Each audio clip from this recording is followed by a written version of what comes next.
It's my pleasure to again proclaim May as Mental Health Month for Johnson County, Kansas. And I'd like to invite Tim DeWeese to accept the proclamation and to share just a couple of words. Tim. Tim DeWeese, Director, Johnson County Mental Health Center. I just want to thank you, the Chairman and the Board of County Commissioners, for this proclamation today. Mental Health Awareness Month was started in 1949, and since that time we've celebrated each month to bring about the awareness.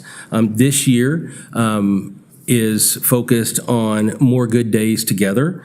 Together we can reduce stigma, we can lift each other up, we can create a world where people experience hope, healing, and the simple joy of having more good days. And so that really is what we're all about, is promoting more good days, letting folks know they are not alone, that there's always someone available to speak to. To kick off Mental Health Awareness Month, we hosted a resilience conference at the Church of the Resurrection. We had 150 people from across the community attend, and more than 30 exhibitors came and shared. I'd like to introduce our keynote speaker for that event, who is also happens to be on the board, the advisory board of the Mental Health Center, and is also on our board of Friends of Johnson County. With that, I will turn it over to Caleb Stopp. Good morning, and thank you again for your continued support, especially on this proclamation that means so much to me personally as well as our community.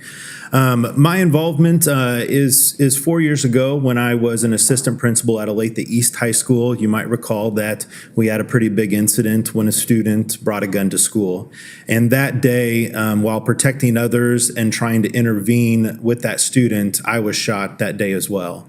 And so my life has kind of taken a very large turn, and I wouldn't be here today in the capacity that I am, trying to still heal and figure out life, if it hadn't been for the vast mental health resources in Johnson County. That week, directly after the shooting, I knew something was wrong with myself.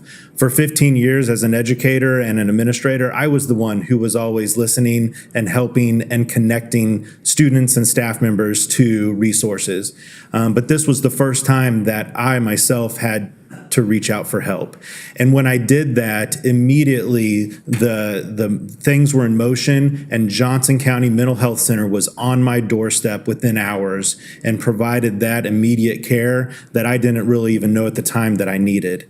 Now, fast forward 4 years later, my journey and my healing continues, but I found space, I found acceptance and belonging by giving back to the community that I care so much about, by serving on the Mental Health Center board and the Friends board, and finding ways to share my story, whether it's through my published book or standing up and speaking to others in the community about why it's okay to not be okay, and why it's okay to ask for help when you need it. And so I'm just so proud of the resources we have, the support that we have, and now, our community efforts to make sure that everyone knows, as Tim said, that we're never alone. And I'm just so proud of Johnson County for what we do to support our citizens. Thank you.